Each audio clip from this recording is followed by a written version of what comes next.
انا سلقت المكرونه، ده نص كيلو مكرونه سلقته، وده لتر ونص لبن. وهنعصق بقى ايه، هنعمل قصدي البشاميل. نحط السمنه. انا بصراحه بحب اعملها على البارد، وعملتها معاكم على البارد قبل كده، بس قلت المره دي احمر الدقيق معاكم، عشان اللي بتعمل كده واللي بتعمل كده براحتها. اللي بتتعمل على البارد بصراحه بتبقى الماده الدهنيه قليله، بتبقى خفيفه.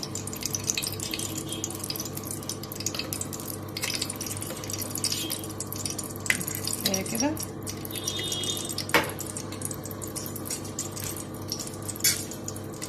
معايا هنا 5 معالق دقيق، ومعايا كيس لبن بودرة. معايا 5 معالق دقيق هحطهم في السمنة، ومعايا هنا اللبن افضي فيه كيس لبن بودرة.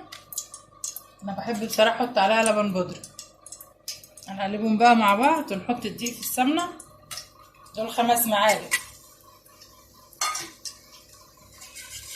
بسم الله الرحمن الرحيم.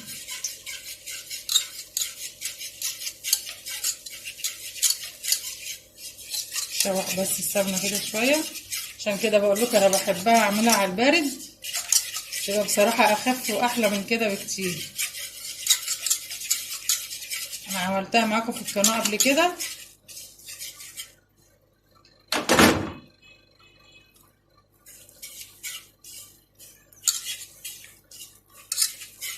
تحمر بس شوية، دي يتحمر شوية.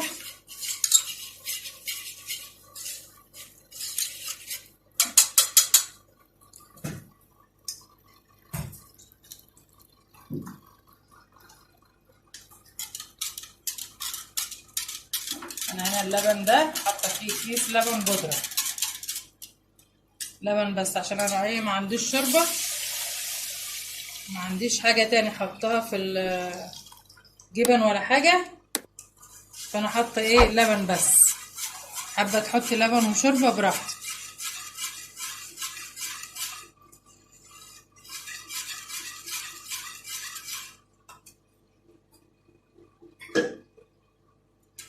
عشان ما بحطش جبن في البشاميل، فبعملها بلبن.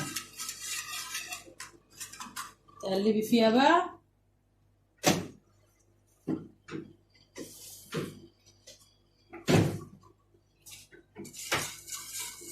باستمرار كده، تخليكي تقلبي فيها باستمرار. عندي معلقة قشطة كمان اهي هحطها، حابة تحطيها براحتك، انا عشان عندي هحطها. معلقة قشطة كده في البشاميل، عشان كده بقول لكم انا ما بحطش جبن. حتة قشطة بقى، حتة جبنة نستون بس على الوش وخلاص.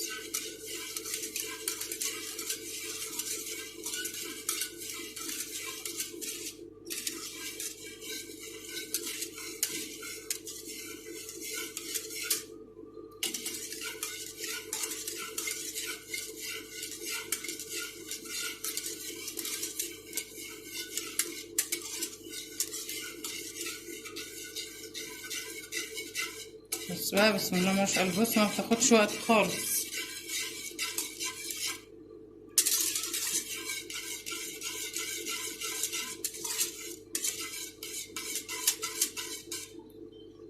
انا سلقه المكرونه اهي، وهعصق اللحمه بقى. انتوا كلكم شاطرين، فانا هعصق اللحمه وارجع لكم نحط المكونات بتاعتنا على بعض معاكم، وهعصق اللحمه انا.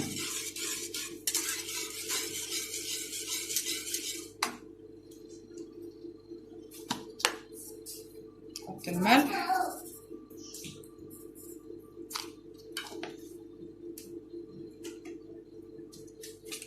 طلع فلفل اسود،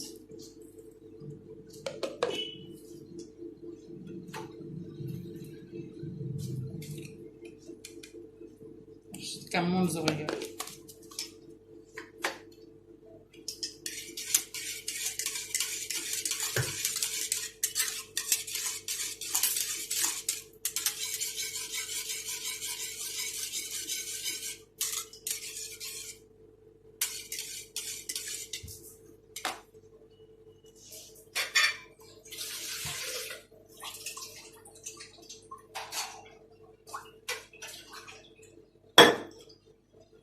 بصوا بقى، انا هحط لها كوبايه الميه دي عشان حاسه ان هي تبقى تقيله قدامكم.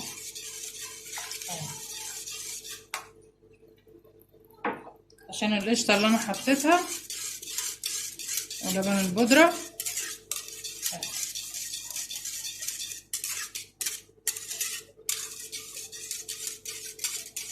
خلاص كده حبايبي، بصوا بقى سمكها لسه هتتقل تاني كمان.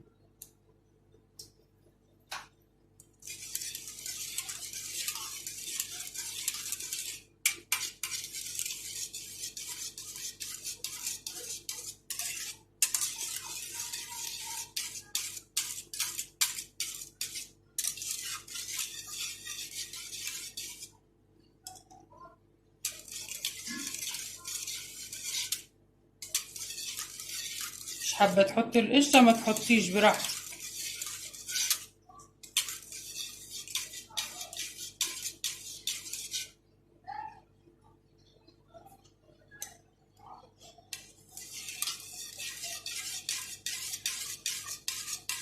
انا عامله الدقيق معاكم في السمنه اللي بتتعمل على البارد بقى. بتحط الدقيق في قلب اللبن، بتحطي ماده دهنيه قليله جدا وتحطها على النار زي ما هي كده، بس بتقلبي الدقيق في اللبن.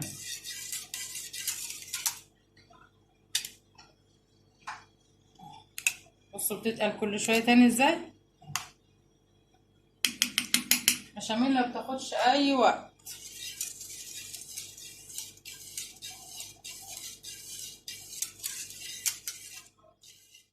عصجنا البشاميل بتاعنا وعملنا اللحمه، عصجتها.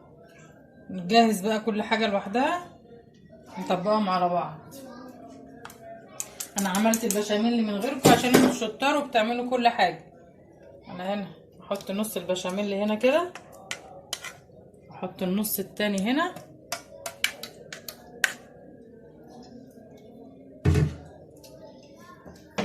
وهاخد نص اللحمه المتعصجه دي، اخد منها شويه كده مش كتير، واقلبهم على بعض.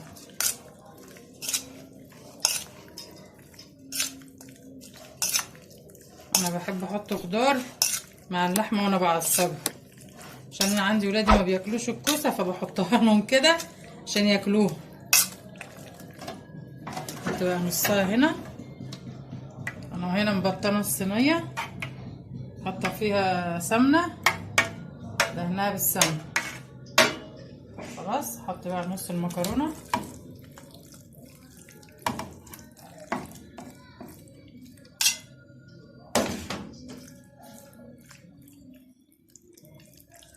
البشاميل اللي بردت معايا عشان عملتها، كان ورايا حاجه كده عملتها وكانت بردت يعني.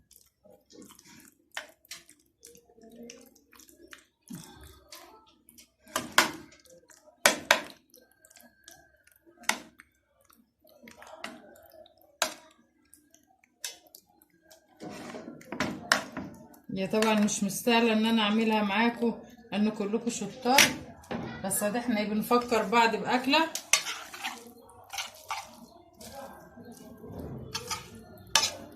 بنفكر بعض بالاكل، انما انتوا كلكم شطار وبتعرفوا كل حاجه،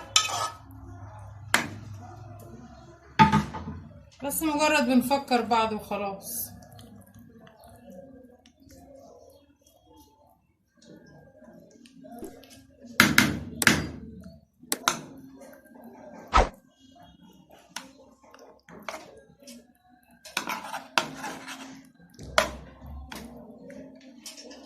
احط بقى نص المكرونه التاني.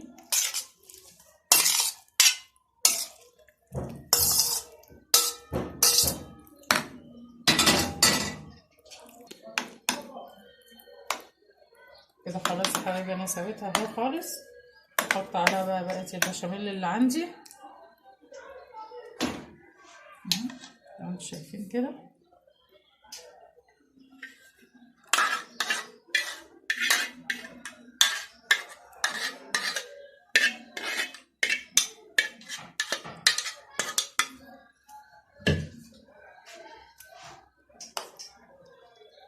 احط غطيها كلها بقى سطحها كده بالبشاميل. هو تقيل معايا بس عشان بارد، انما هو مش تقيل كده. اما يتحط في الفرن بقى هتسيح تاني.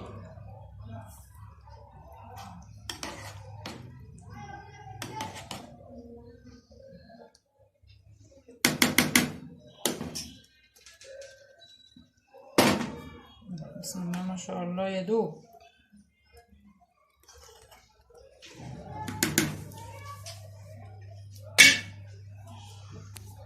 عندي هنا بقى انا بحط للوش دي بيضايه ومعلقتين لبن وحتتين جبنه نستو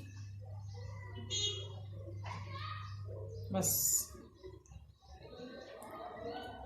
بعدين بقوم الوش كده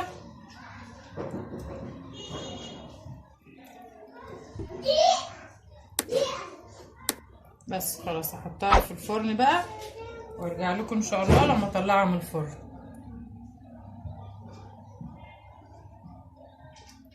اهو يا حبايبي كده الوش بيبقى جميل.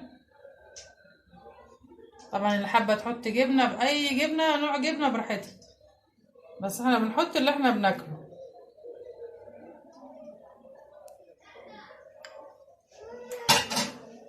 خلاص كده يا حبايبي صينيه المكرونه بتاعتي خلصت. يا دوب كده انا هحطها في الفرن وما تطلع اوريها لكم. امسح كده عشان ما تتحرقش في الفرن بس.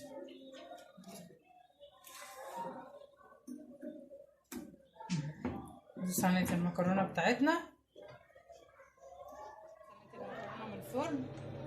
بسم الله ما شاء الله زي ما انتم شايفين كده اهي صينيه المكرونه بتاعتي بعد ما طلعت من الفرن. بالهنا والشفا.